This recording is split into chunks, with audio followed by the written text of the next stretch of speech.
हमारे पास दुश्मनी है जिससे फरिश्ता लगता है। मैं फरिश्तों को मैं देखता तो यहाँ तो माशाअल्लाह 100 से ज्यादा 300 का आदमी होते हैं, क्या आप और आपके साथ हर आदमी के साथ दो फरिश्ते। अगर जिस दिन मैं फरिश्तों को देख के मैं पढ़ने लगा तो फिर मेरी मजलिस होगी। सलावत मोहम्मद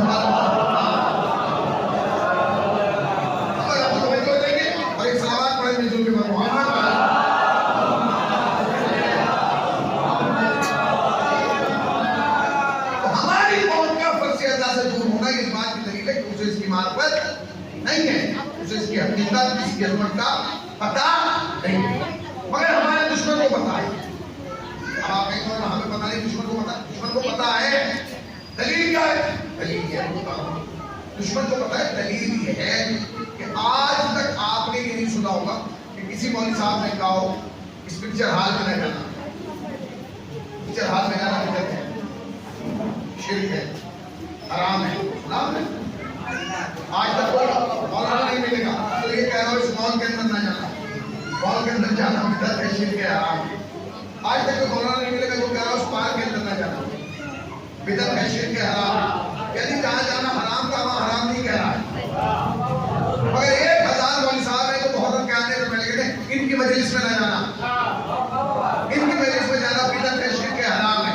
कमाल ये कि पिक्चर हॉल में जाना हराम नहीं है, यहाँ ना हराम, बाजारों में जाना आराम नहीं, यहाँ आराम। क्योंकि मौलाना को मालूम है कि अगर ये पिक्चर हॉल में गया तो फिल्म देख के घर वापस आएगा, कि बाजार में गया शॉपिंग करके घर वापस आएगा, अगर ये पार्क में गया घूम फिर के घर वापस आएगा।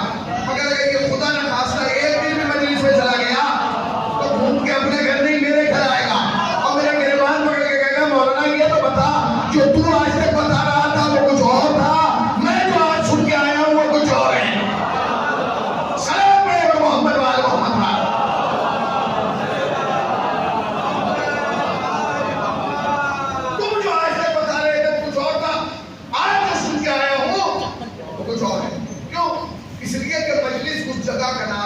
जहां सवाल पैदा होते हैं, मजलिस वो जगह है जहां आदमी अगर सुकून से बैठ जाए तो सवाल पैदा होते हैं। आपने तो कुछ और बताया था, तो जब यहाँ आएगा तो उसे पता चलेगा कि नहीं भाई रज़ी अल्लाह और है, नातुल्लाह और है, कातिल और है, मक़तूल और है, सच